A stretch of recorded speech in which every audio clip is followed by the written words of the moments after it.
Oke, bismillah. Assalamualaikum warahmatullahi wabarakatuh. Bersama tim Rumah Joglo Antik, ini Mas Adi.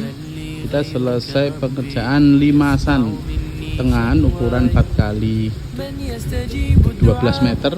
Atapnya di trap seperti ini. Genteng dicat warna hijau, genteng kodok. Untuk melihat seperti apa dalamnya, kita masuk ya. Nah, ini dari samping ada resplang ukir, nah ini gentengnya kodok. Kita masuk.